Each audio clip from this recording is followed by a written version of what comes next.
it stopped once again about 3 feet shy of her. For a while there was nothing but the sound of the wind racing along the ground. In due time the girl opened her mouth to speak. "I take it you're a drifter. You a hunter?"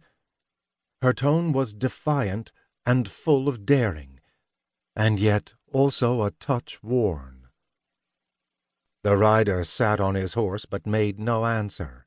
She couldn't see his face very well because he had a wide-brimmed traveler's hat low over his eyes and was covered from the nose down by a scarf.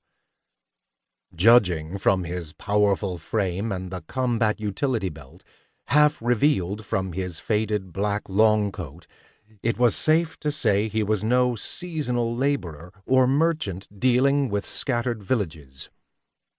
A blue pendant, hanging just below his scarf, reflected the girl's pensive expression.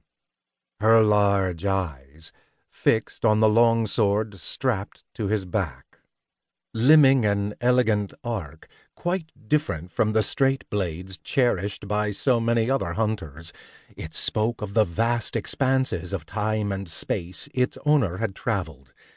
Disconcerted, perhaps, by the lack of response, the girl shouted, "That sword purely for show? If so, I'll take it off you to sell down at the next open market. Set her down." As if to say that, if that didn't get an answer out of him, then the time for talking is done, the girl took one step back with her right leg and crouched in preparation. The hand with the whip slowly rose to her side. The rider responded for the first time. "What do you want?"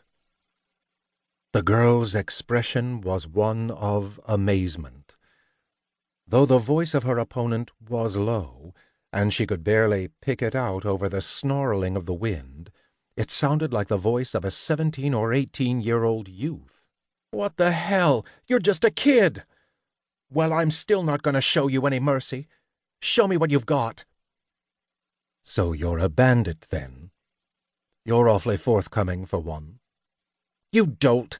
If I was looking for money, you think I'd go after a lousy drifter like you? I want to see how good you are." The wind shot with a sharp snap. The girl cracked her whip. It didn't look like she was doing any more than playing it out lightly with her wrist, but the whip twisted time and again like an ominous black serpent in the light of the setting sun. "Here I come. If you fancy some good eatin' in the village of Ransilva, you'll have to go through me first." The youth remained motionless atop his mount.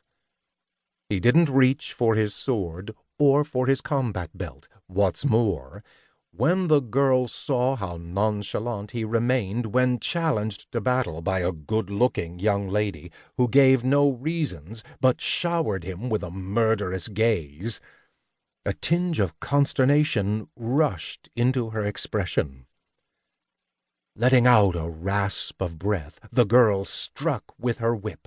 The weapon was made from intertwined werewolf bristles painstakingly tanned over 3 long months, with applications of animal fat. A direct hit from it would sunder flesh. "What the—" The girl leapt back. Her expression changed.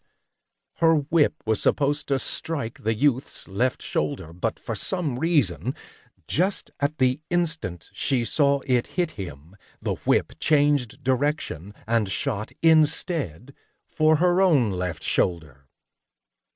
The youth had reversed the vectors of the whip without the slightest injury to himself and turned the attack back upon its source. To grasp the speed and angle of that black snake striking so fast it escaped the naked eye, and have the reflexes to do something about it, was something that defied description. "Damn it, you're good!"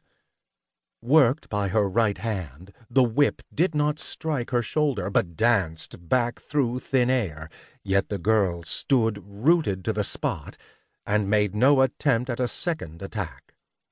She realized his fighting skills were as high above hers as the heavens were over the earth. "Out of my way, please." The youth